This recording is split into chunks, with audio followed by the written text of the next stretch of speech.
What do you have? You gotta watch. No. This is Stanton Friedman. I'm a nuclear physicist with a very strong interest in flying saucers.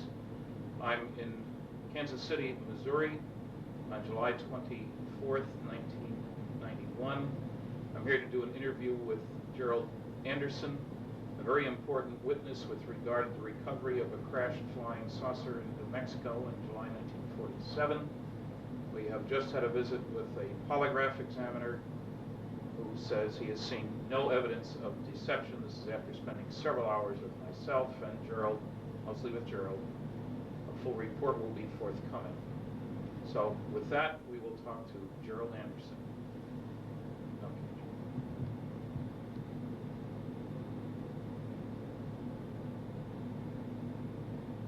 Enough. You state your name, please. My name is Gerald Anderson. Where were you born and when? I was born October 4th, 1941, in Indianapolis, Indiana. Okay, and give me a summary of what happened in 1947 with regard to a crashed flying saucer in New Mexico. Well, we had just moved to Albuquerque, New Mexico on July 4th, 1947.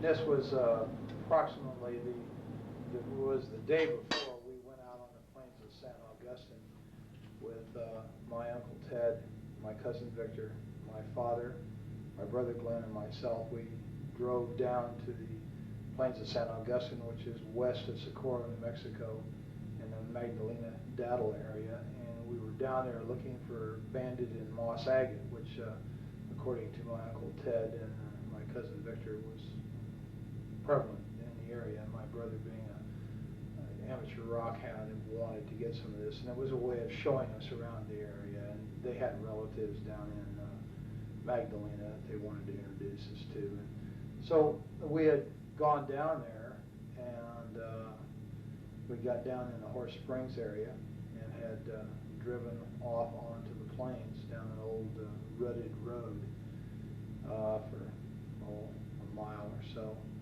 and seemed like a long ways. We parked the car, got out of the car, and walked down a hillside, the semi-forested, I guess you could say. It had pinon trees and scrub oak and stuff like that on it. And we'd walked, well, not scrub oak, but cedar, and walked down the hillside into an arroyo, a dry wash, and then walked south down a dry wash toward where the agates were supposed to be at.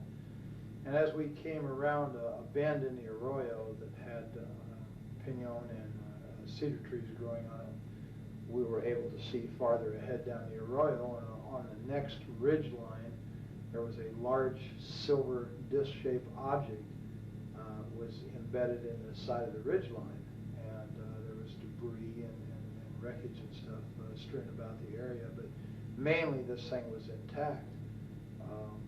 I would estimate its size from an adult perspective to be something like 35 feet in diameter.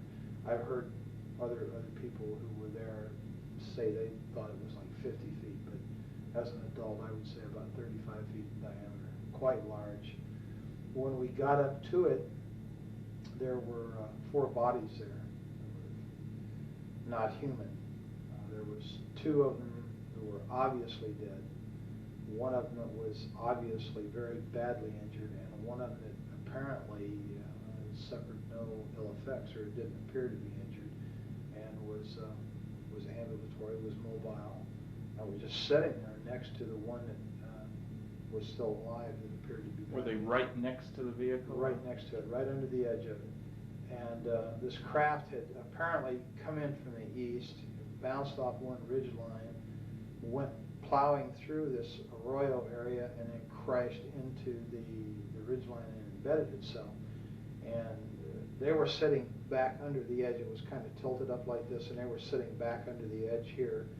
And I'm assuming that this one creature that was all right had laid this material on the ground, but it looked like unrolled tinfoil that these other 3 creatures were laying on, like it was trying to, like you do a person in shock, you know, put them on a blanket, kind of a thing.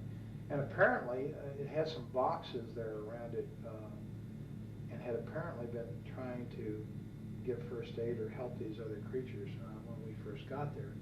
And as we approached the creature, drew back like this, like it was in fear of us, like we were going to hurt it. And it wasn't very long, you know, trying to communicate with it. The adults were. It seemed to calm down and just sat there and kind of looked back and forth, watching them, apparently trying to figure out what was going on. Like, what did it look like a little bit more?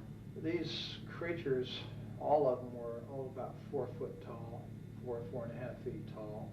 They had very large heads that were shaped larger on the top, and they kind of tapered down. Not to a real sharp point, but just tapered down where they were thin. And they had very large, oval-shaped or almond-shaped, I guess you could say, black eyes. They were so shiny, they had almost a bluish tint to them when the light reflected off of them. Their skin coloration, I think the best way I could describe that is kind of a bluish tinted milky white. It looked like someone in shock. And the ones that were laying on the ground were really looked more that way, more blue, How about ears, nose, mouth? No, there was no visible ears on the creatures, except like if you was just to cover your ear like this, to where there was just a rise there and then a hole, without your earlobe and the rest of the ear there. How about nose? It was the nose was very small, almost imperceptible, and just like 2 holes straight in, and the lips were just a straight line. It was like a cut, and you couldn't see any visible lips like we have. It was just a slit, and What it hair never color? made a sound. Pardon? What hair color? There was no hair. They were completely bald. And no sounds? I never heard a sound of one, not out of any of the creatures, including the one that was. Did you see fingers? Yeah, they had fingers like this. They didn't have a little finger. They just had the thumb, had 3 extra digits, except the center digit was longer, and the other 2 were about the same size. They were very long and slender. They looked very delicate, and I've made the statement before, and I'll make it again. I think they would have made excellent violinists because of the structure of their hands. They were wearing one-piece suits. All of them were dressed exactly the same, and it was sort of a real shiny, silverish gray color. No zippers, buttons? No, I saw no zippers, no buttons. Insignia? No insignias. The only thing that was different, they all had this, but the only thing that was different from the silvery gray suit was that down like the seam on it, like it was a seam on the shoulder, and around the collar it was trimmed in what appeared to be maroon, like cording. Then the suits were continuous with their footgear. You could see right about this area down, it seemed to be less pliable than it was up here, like this was a stiffer area, like they were boots or shoes or something. But they were all dressed exactly the same. Okay, so you and your family are talking back and forth, wondering what was going on. What did your family say? I mean, did anybody say anything? Yeah, my brother, one of the first remarks I heard made was, that's a goddamn spaceship. There was bodies up there, and I was told not to go up there, which I did. And how old was your brother at the time? He was in his early 20s, I think 20, 21, something like that. He was a lot older than you were. Oh yes, considerably. When we got out there, I kind of meandered off to one side. This thing was cocked up, and I was standing here.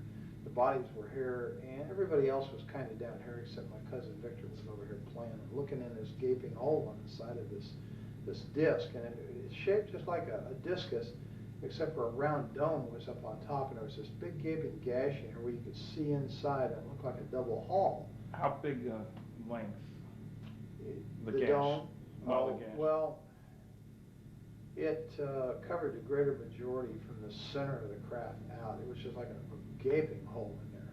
And I'm thinking, it's like about 30 feet, 35 feet in diameter, so we're talking, 17 feet maybe.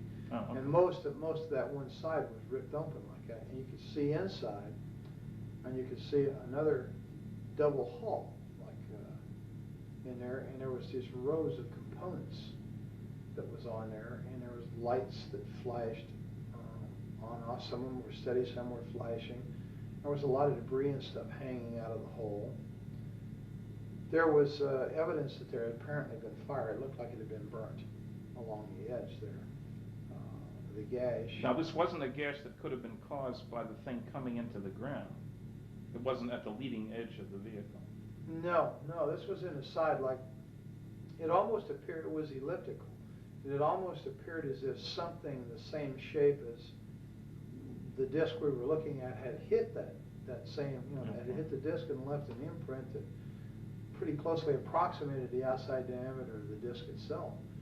And it appeared to be caved inward. Okay. And kind of like, you'd hit it like this and it just crumpled and caved in and ripped it open. Okay, so you're there, you take all this and everybody's mystified. What were the circumstances outside? Hot, cold? Very, very hot. Well, to me, being the first time in New Mexico and coming from back east, that dry heat was just like being inside of an oven. It was unbelievable to me. And that was the odd part about this thing. The closer you got to it, the cooler it was. And standing under it in the shade there, next to these creatures' bodies, it was like refrigerated air conditioning.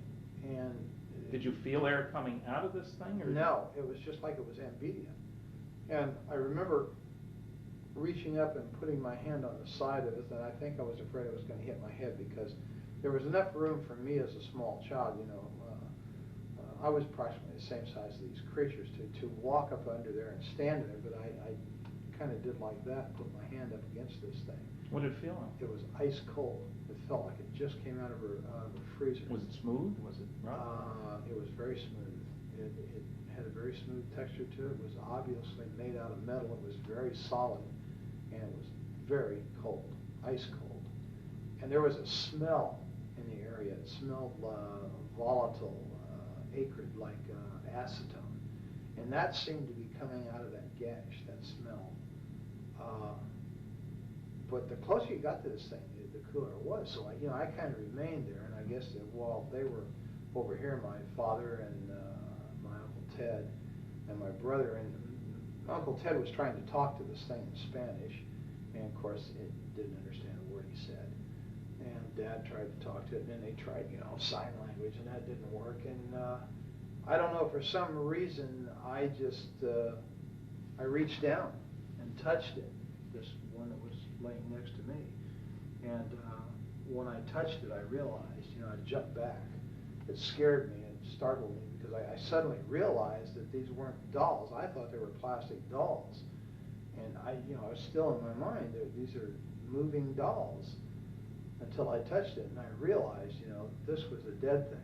I'd seen dead relatives before, and I unfortunately had made the mistake one time of touching a relative that was in a casket, and I just knew this is a dead thing. And it scared me, and I ran around behind my father and my uncle, and this thing was sitting there on the ground, and it kept looking back and forth, and it just had its hands like this in its lap, and it just kept looking back and forth between the three of them, and like it was trying to understand. And all of a sudden it just turned and looked right straight at me between my Uncle Ted and myself. And this is when it was just like an explosion of things in my head, things I started, feeling just terrible depression, and loneliness, and fear, and just, awful feelings that just suddenly burst into my mind. And I don't know if that meant that it was communicating with me and I was the only one there I could communicate with because I was a kid. I don't know. I turned and ran, and I ran across the arroyo and up on the area that it had bounced off of during the crash, and was just standing there looking down at this scene, and my family, and off in the distance I could see cattle grazing, I could see a windmill, and I could see dust trails out on the playa, out on the plains out there. And I was there for a little while, and then I came back down, and I guess we were there, Victor was in, when I got back down there, Victor was up in the crack, and Ted yelled at him to get out of there, and Glenn went over and grabbed him by the belt and jerked him off. That's your brother? Yeah, and jerked him off and said, get out of there, you could cause this thing to explode and kill us all, and then of course he went prowling around in there. I was kind of standing off to one side looking. That's why I knew that I could look off these rocks that I was standing on right into this thing. That's why I knew, about the lights and the components and stuff. And then, I heard other people talking. I turned and there was a group of people coming up the arroyo from out on the plains from the south. They had come up there, and of course they walked up and was talking. And how many? There was an older man and 5 younger students. Boys, girls? There was 3 boys and 2 girls, and they were all, introducing, talking to my father and my uncle and my brother. What did the older one look like? The man. Leader of this group, Yep. the man, he was a very tall man, very big man. He was wearing a pith helmet when he first came up, one of those kind of explorer helmets. And he was bald, and I know that because he had taken it off and he had done this, a couple times with a handkerchief and put it back on. He was a balding man, and he had a round face. He was very ruddy complected. He was a big man, and he apparently was a doctor because they kept calling him doctor. And as I understand it, was an archaeological group that was out there on some kind of summer thing, and they talked, and he apparently was able to speak several foreign languages, and he tried to talk to this creature several times in different languages, again to no avail. How did he happen to be there? Had he seen the thing? Well, they claimed that they said they saw this thing come down the night before, flaming, and they thought it was a meteorite. And they had talked about, well, in the morning, we'll go over there and see this, where this meteor came down, because that's what they thought it was.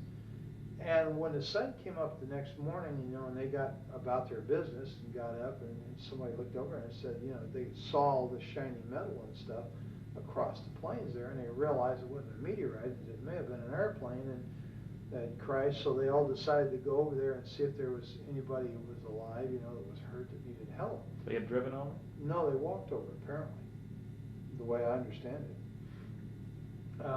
And it's quite a ways across that plain, so it had to take a very long time to do this. Or they may have had a vehicle, I don't know. That's an assumption, I think, on my part.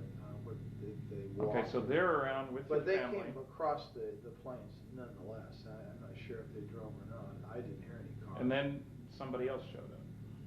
Yeah, they were down there just, 15, maybe 20 minutes at tops, and they were picking up things, some of the students, and this Dr. Buskirk, that they called him, this one girl went up and said, look, doctor, wouldn't this make a beautiful ring? And she was holding what looked like a red rod, or a red tube of some kind. It was kind of a silvery red.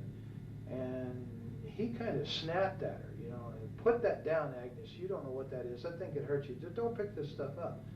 And she kind of said, well, yeah, okay, doctor. And then he went back to what he was doing, and she walked away and put it in her pocket.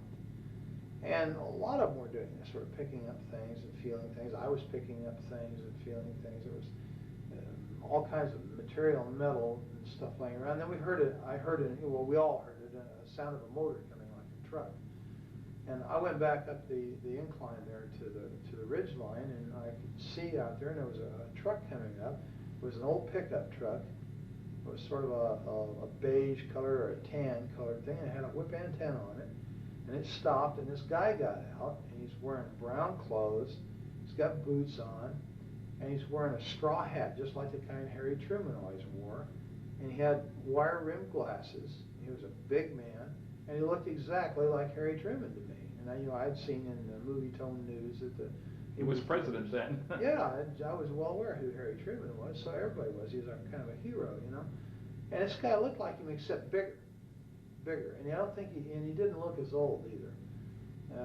His hair was kind of light gray, and he walked over there, and they got to talking, with everybody, and he told them that he worked out on the plains out there, and that he made maps, and that he had seen the wreckage from out there on the plains, and he saw the people, and he thought it was a plane wreck, and just something was going on. And he came over there to see. And he hadn't been there but just a very, very few minutes when we heard all kinds of motors and engines straining and stuff.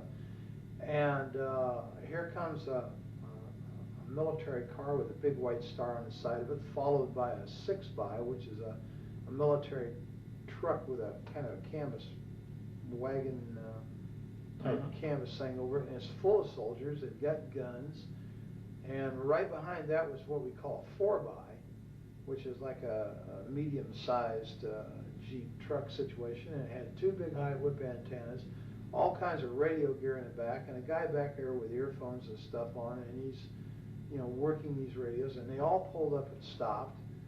And which direction did they come from? They came from the north, from the Horse Springs area, right? So they could have come off the highway there. Oh yeah, I'm sure that's exactly how they got there. They come off the highway the same way we did. Well, in the meantime, when it stopped, this black soldier, the sergeant, and the reason I know he was a sergeant, my brother told me he was, and he got out of this car, and then a guy got out on the other side, and Glenn said he was a captain. He told me later he was a captain, and this guy had orange-red hair, and all the soldiers then came running over there, pointing guns at people, and telling them, get away, get away, get away, you know. And when this creature saw these people, the military, he went nuts. He went into an absolute panic, worse than what he did when he saw us. Did he move around, or just his eyes? He just Oh, okay. Crazy, and it was like he was looking fearful. like he was looking for a place to run and hide. But he never got up. Never got up. He never left the one injured one next to him. And this red-headed officer, this guy was a real butthole. He made all the threats. He threatened to have people shot if they didn't move To away. everybody? Oh yeah, get away, get away. You know, we'll shoot. Get away from there. This is a military secret. You know, just screaming and hollering. And he told my uncle and my father that if they didn't want to spend the rest of their life in prison, they would never say anything about what they saw there. If they ever wanted to see us kids again, they'd take the kids away, and they'd never see the kids, you know, meaning me and Victor, that we'd better keep our mouths shut. If we did not, this is what was going to happen. They were threatening people and pushing people. And the students as well? And Dr. Oh yeah, Busker? they were hustling everybody. And one of the soldiers pushed my uncle. He had a rifle like this, and he shoved him back like that. Well, that was something you don't do to my Uncle Ted. Ted had a violent temper, and he grabbed the rifle and reached over top and smacked this guy and dropped him right there. And Ted had dropped, fight had dropped with a hat. This guy's a cowboy. He'll hit you in a minute. And of course, when he did that, there was bolts opened, and I guess cocking, you know, they were cocking their rifles. They were pointing guns at people, and everybody, Busker and Glenn and Dad, grabbed him, you know, pulled him back and got him away. Don't, man, they're going to shoot. Don't do that, you know, trying to stop this. And I think we came very close to having someone shot. Then they really started threatening, you know, and they interviewed. Well, did the redhead do all the talking pretty much too? Pretty much, except once in a while the sergeant would chime in and make statements like that to other people in response to the redhead. But mainly it was the redheaded. Was there a name tag? Yes, there was, and his name was Armstrong. And I'm not sure if I know that from having read it or know that from remembering it, now being able to read it in my memory, or if someone said that to me. But his name was Armstrong, was right here on his uniform. Now, they chased you guys away pretty quick. Yeah, they did. And they herded us up like cattle, and they moved us up the Arroyo back in the direction we'd come from, over the protest of this Dr. Busker, who said, no, we've got to go the other way. We came from, I don't care where you came from, get your ass up the Arroyo. And they ran us up the Arroyo. And so you get to your car then? Right. Now, they take us up the Arroyo, and just below the hill that we came down, they broke us off and moved us up the hill. Now, this whole time, no one has ever frisked us down. No one has ever checked our pockets to see if we picked up any of this material. And this girl, Agnes, still has that stuff in her pocket, and some of the other students had stuff. To my knowledge, up to that point, they had not been searched. Whether they did so afterward, I don't know. They never searched us, ever. They run us back up the hill, and when we got to where the car was parked, where Dad had parked the car up there, there's a Jeep with a guy sitting in the back, and there's a mounted machine gun in the back of this Jeep, and all these soldiers. The Jeep pulls out, we're told to get in the car, we follow the Jeep, and the soldiers go with us, all the way back out to the highway. And when we get back out to the highway, they set us right there. They wouldn't let us out of the car, they wouldn't let us move forward. I don't know whether they're making a decision or what. When we got out to the highway, this place was absolutely full of military personnel, military equipment. There was airplanes sitting out there that they had landed on the highway. Did you see any airplanes when you were back at the site? Yeah, there was airplanes in the sky, but nobody thought much about it. You know, I didn't think anything about it. I was used to airplanes being in the sky, having, you know, been raised in Indianapolis, Indiana, the home of the Nordum bomb site. You know, the sky was always full of military aircraft. I never thought nothing about it. And when we get back onto the highway, there's observation aircraft, you know, high-winged aircraft, and there's one, what I know now to be a C-47 sitting there, and how we didn't hear that land's beyond me. And how he landed, well, of course, I guess you could land if you're a good pilot out there, because there was no telephone poles or anything. And it was, they had tore the fence down on the north side of that highway, and all this equipment was setting back up there, and that plane was up there, and they were taking stuff out of the plane. There was military ambulances, and there was trucks with wreckers, cranes on them, and there was tankers, like maybe had fuel or water in them.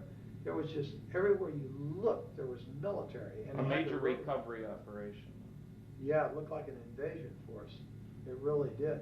And they were all wearing these light khaki uniforms. They didn't look like, you know, olive drabs. They were light khaki, and they all had the same patch over there, that kind of blue funny patch with the circles on it, was on their shoulder. And Did you have any clue as to where they came from? Did your brother or your uncle? No, I don't know where they came from. I don't think anybody ever ascertained that. There were a lot of them had MP patches, and some of them were wearing nightsticks off of these webbed utility belts. They had nightsticks, and they had 45s and holsters, you know, the automatics in a full holster. And these were the people who were given most of the orders. They had the road barricaded off out there, and we sat there for a very long time, and, you know, we were getting thirsty and everything, and we asked, you know, if we could go back to Horse Springs and get some water. Oh, no, you can't go through there. And right after that, they said, no, you just turn around and you head out of here now, and you go to Socorro, and this is a redhead again, you keep your mouth shut, just keep going, and don't look back. Well, so we drove away, you know, and Dad and I said, hell with it, we'll go to Magdalena, we'll get water in Magdalena, you know, because that's where John Trujillo lived, their relative of Ted. And so as we drove away, I was looking out the back window, and I could see Dr. Buskirk and these kids, and that guy that got out of the pickup was standing there, and this Dr. Buskirk was doing just like this in this redheaded officer's face, and he kept pointing back behind him. And I guess that meant, you know, we got to go back that way, and he was fed up with this guy or something, and he was shaking his finger in his face while they were yelling at each other. And that's pretty much the last I saw of the whole situation. I don't know what happened after that, because we just kept going. Did you get home before dark? Oh, yeah, it was before dark. Of course, it was in the summertime, so it didn't get dark until way late. And we stopped in Magdalena very briefly, and, you know, and then just kept going. And the adults were really funny, you know, they were really scared. And I had very rarely, you know, well, of course I didn't know him that well, but over the years I knew that Ted was not much of a disciplinarian. He really didn't discipline the kids that much. But he really knocked the fire out of little Victor. Victor wanted to talk about what we just saw. I just saw Ted kept telling him, shut up, don't talk about it. Nobody's talking about this. Finally, he just turned around and knocked the living hell out of Victor for shooting his mouth off. Did Ted work at Sandia then? Yes, he did. He did something out there in the technical area. I don't know. Had a clearance? Yes. And later your dad worked out at Sandia? Yes, he did. Security. Yeah, he worked there for years. Until he retired? Until he retired. And Dad had some very high clearances. Okay. When we got home, we Mom was over at Uncle Ted's house, and Mom perceived instantly that something was wrong. I said, "What's wrong, Glenn?" He's again, and then they decided they'd tell him. Well, when they did, then of course Isabel, oh my God, you saw demons, you saw the devil, because Isabel was Ted's wife? Ted's wife is a devoutly religious Catholic person who thinks anything that isn't a vision of, say, the Virgin Mary or of Jesus is quote-unquote demons, and that's what we saw. And of course Ted, oh God, he's put her off. And we really never talked about it much in the family because of the reaction it got. And my dad was really afraid, and so was Ted. And Glenn especially, because Glenn made the statement about when he first saw the military. He told my father, he said, and Ted and everybody there, don't let them son of bitches know I'm a Marine. Don't let them know. And of course nobody did, and he was in civilian clothes, so he had a pair of blue jeans on, and it was in civilian clothes, so he didn't look like military, or I'm sure his ass had been in real trouble. And they never checked. They just assumed, I guess, that we were. Did they ask your names? Oh yeah, they took our names. They got all that from my dad, and my brother just very cursory, wouldn't, just hardly talked to him at all. He let Dad and Ted do most of the talking, which was pretty smart, I think, under the circumstances. And of course, they never really asked me any questions at all. You were just a kid. Yeah, I was just a kid. And well, you first went public with this. Now, let's first square away. All the other four that you were with are dead. Yes. It's been some time. Yeah, my brother died of a heart attack in Mexico City. My dad died of a heart attack in '78. And Ted and Victor were killed in an automobile accident in the mid-'60s, and I assume it was '65. Right now, there's a strange diary that's turned up. How did that happen? Well, when I went to my father's funeral in 1978, a lot of Dad's personal belongings were given to us boys. You didn't live in the area at the time. Oh, no. You'd gone off to the military. I've been in the military, and subsequently, on return to the military, moved to Colorado immediately. And your dad had remarried a couple of times. Oh yeah, this was so Dad was on his third wife, and his personal belongings and stuff, were kind of given to my two brothers and myself. My cousin Valley Jean was there at the funeral. That's Ted's daughter? Yes. And she came up and was talking to me, and she said, here, you were there, you need to have this too. And she handed me these photocopies. And at first, I thought, well, what is this, Dad's diary? She said, no, it's my dad's diary, but you were there, you need to have this. And then it dawned on me what I was looking at, and because I read a little bit of it. And so I said, yeah, okay, and I didn't want to talk about it at the funeral because Roz's side of the family, God bless her. That's your dad's third wife. God bless her, I loved her. But they were very religious, and they would have viewed this exactly the same way as Isabel had, as evil. And I really didn't want to have any problems with them, we were kind of on shaky terms. We didn't see eye to eye religiously, so we're not quite good. Well, you're active in religion now, aren't you? Oh, yes. You're a deacon in the Episcopal Church? Right. Okay, that means you actively participate in Well, service. yeah, lay Eucharistic ministry. Okay. So yes, I actively participate. I serve on the altar. What do you do for a living now? I'm a security officer in the state of Missouri. And you've been doing police sort of work for several years now? Oh, yes, about 9 years all total. And you also are going to college to be a nurse, and you've already got a couple of associate degrees from community colleges. Right, yes. One Associate of Science and one Associate of General Studies, and I'm working toward my Bachelor's of Nursing. In roughly 2 years, I will have my Bachelor of Nursing. I'll be a licensed. Now, to be a security officer, you have to be licensed by the state of Missouri, do you? Yes, you have to be a certified law enforcement officer, which means that you have to have gone to the state academy, the Department of Public Safety. So that's not just a pickup thing? Oh, no, you have to It's a attend the professional. academy. Yes, it's definite. Okay. And you have to work for the state under these conditions. You have to not only be certified, but you have to have prior law enforcement experience. Now, when we get back to the diary for just a minute, when you were hypnotized by John Carpenter, a psychiatric social worker, and he was asking you questions about the diary, apparently you'd been told that there were a number of copies of that around? Yeah. Something buried out maybe there too? Yeah, as I understood. Well, in fact, in conversations with Valley Jean after the fact, after I got involved in this thing through the Unsolved Mysteries thing, I was told that that wasn't the only diary. That what I had was a copy. Well, it was a photocopy. Okay. And that there were a lot of these copies around, and apparently Uncle Ted or someone had put these out through different people in the family and friends and stuff for reasons, I don't know, to keep them from getting lost or something like that. Okay, now when I asked you for the original, you contacted who?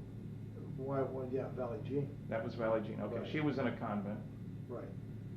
And she was reluctant to do anything. You had to call a number of times, as I recall. That's correct. And you talked to the bishop? Somebody talked to him? Yeah, I talked to a bishop. And he convinced her to send the stuff to me? Yes, apparently. Okay, because I got it directly from Colorado with a cover letter that strongly indicated that she didn't want any more to do with this. That was part of the agreement.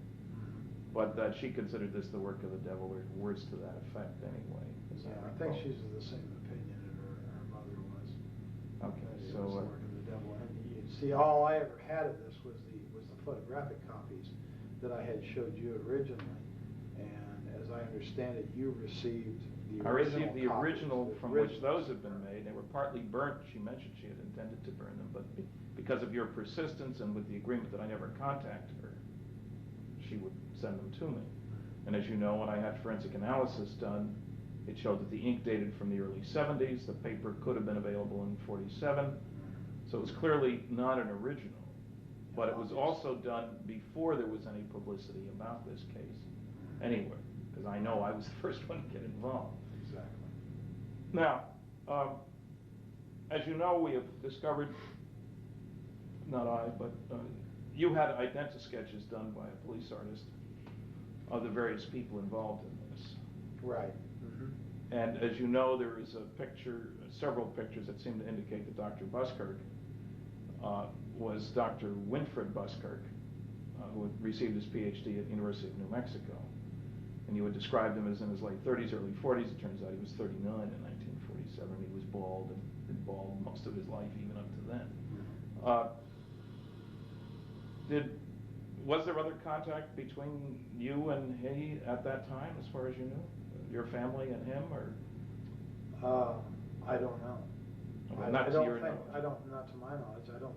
I don't believe my dad had ever contacted him. There's a possibility that Ted may have, and I'm not sure why. I think Valley Jean had alluded to the fact that Ted had been in contact with him, and that they had corresponded and this kind of thing. But as far as any personal knowledge of it, no. Okay, now you didn't tell your story really until the Unsolved Mysteries program was rerun in January of 1990? That's right. That's when you contacted them, got my address, wrote me, wrote Kevin Randall, and we're a little upset that the program wasn't quite accurate. Well, yeah, that was the whole thing. It started off as a fluke to begin with, because everything that I saw didn't jive with what I had seen personally. Yeah. I guess I was kind of miffed, here all these years. I had been primarily forced, by not only by others, but by, my own sense of survival to keep my mouth shut. And wow, here it is, it's on TV, and he got it wrong. And so, I just impulsively called the number and told the lady, wait a minute, that whole thing was wrong.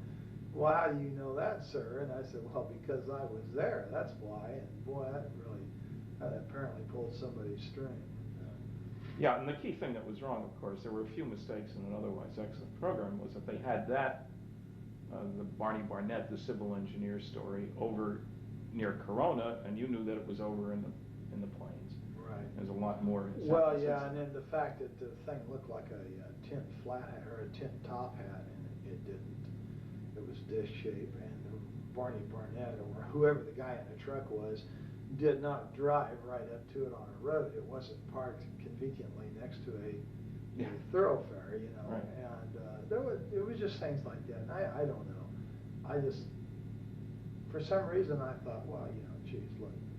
It's already public. Yeah, the story's out, and let's get it right, you know. Of course, I don't think I realized at the time, you know, how involved this was going to be, but what kind of response? You live and learn. Now, I got you together with John Carpenter, the psychiatric social worker, and you guys had several sessions, and then we flew out to the site. You're reasonably convinced now that the second time around out there, we did find the exact location. Yeah, the first time in, you know, it was like 43 years. And we're in a helicopter, which you would never... Yeah, I was in the air this time, and the last time I was on the ground. And so, you know, the landmarks were a little confusing. I was positive I was in the right place. But until we actually got on the ground, John and I, and retraced the route in there that we had come in the car, I wasn't absolutely sure. There was two ridge lines there, and I wasn't really sure of which one it was. And I had the feeling that the first one that I had pointed out was the correct one, but once I went in on the ground on foot with John, I knew instantly that it wasn't that one, it was the other one, and I'm absolutely positive that that's where I was at. There's no question in my mind. And you will recall that you described the woman who sold you the pop on the way in? Right. And we found the older woman there who said that was exactly what she looked like. That's right. And I'll never forget that lady because I had it with the heat. I'm telling you. Back seat of that 40 Plymouth, down those dirty old roads and stuff, and for mile after mile. And of course, my dad was one of these kind of people. When he got in a car, it was point A to point B nonstop. I don't know why. He just never stopped to smell the roses along the way. And so, you know, I was pretty sad shape, and yeah, I remember that lady quite well. What kind of response have you had? You went public. I mean, John talked to a newsman. You both talked. He called me. In the Springfield newspaper, paper carried a very straight, very large article, and that got spread around by lots of people. So suddenly you're a celebrity, if you will. What kind of reaction from the people who knew you on campus where you worked, your friends? Oh, very, very few negativists. There's the noisy negativists, you know. We have those. But in general, generally supportive. 99% of the people were incredibly supportive. Only one professor at the university was of the negativist type that was vocal about it. Everybody else is just 100% supportive. Okay. The majority of these people are absolutely convinced, even without this story, that extraterrestrial life forms exist and that the people are flying around out there and moving between systems and stuff. And it's just an unbelievable amount of support. You didn't lose your job. Oh, no. Your boss didn't give you a hard time. Absolutely not. In fact, I think I can publicly say that my boss is extremely supportive because he is a avid ufologist himself. He's fascinated by the subject, and you won't have any problem convincing him either. And my boss has a master's degree. He's not someone that's untrained observer that's given to hallucination. Most of the people who are the most supportive of me are people with very high educations, very, very solid educations, very solid, upstanding degree people, not given to hallucination. You attended a UFO conference with John Carpenter, and he gave a paper, I guess, and introduced you. Sure did. And you got a response from that audience too. Yeah, 100% supportive. I was really quite relieved and made very, very welcome. And, well, you've been interviewed by a number of other people. Linda Howe, working on a documentary and so forth, seems to have brought the story. Now, how much contact did you have with Kevin Randall? A very brief telephone call. I came home from work one day and there was a message on my answering machine, and as you well know, I have a tendency to be hard to get a hold of. Yes. And he'd left his number, and of course I had his address and yours, and I had sent cards to both of you and something to the effect, if you want to know what really happened out there, call me. Yeah. And he had called and I wasn't there, and he had left his number, so I returned his call. Now, I talked to him very briefly. primarily because I didn't like the man's attitude. I don't feel comfortable with people who call other people liars and charlatans and phonies and say that they rig their research to make it come out the way they want. And when someone starts telling me this kind of thing, then the first thing I want to do is I want to get away from them. And this is exactly what I did. Now, I understand that this man claims that I talked to him for 2 hours and that he has a 2-hour tape of one contradiction after another of me, and that's not quite true. Okay, there's been no other contact with him? No other contact. I won't give the man the time of day. Okay. And has any other investigator, any of the noisy negativists approached you directly? no, none at all. The only other investigator is you yourself, or Don Berliner, and Bob Bigelow and John Carpenter. Okay. And of course, you're quite familiar with our involvement. And you agree that on that first trip to the plains, it was you, I, Bob Bigelow, and a pilot in the helicopter? Yeah, Joe Channing, the pilot, was in the front seat on the left side. I was in the front seat on the right side. You were directly behind me. No. You were directly behind the pilot on the left side, and Bob Bigelow was directly behind me on the passenger side. Right, and then we met up eventually with Don Berliner and John Right. Carpenter, They and we were spent at- the next 3 days They together. drove to Daddle. They drove the Jeeps and stuff to Daddle, and were waiting for us at Daddle when we landed in the highway island out there. Right, and as you recall, where did we refuel the helicopter? Springerdale, Arizona. So we it's flew not to far the to site. Arizona, that's the Oh, point. no, it was just a matter of a few minutes, actually. 25 minutes maybe at the max, west of where we were located. All right, I think we may pick this up another time, but I think that'll do us for now. I really appreciate the time and trouble and effort and all the rest of that, and on to bigger and better things.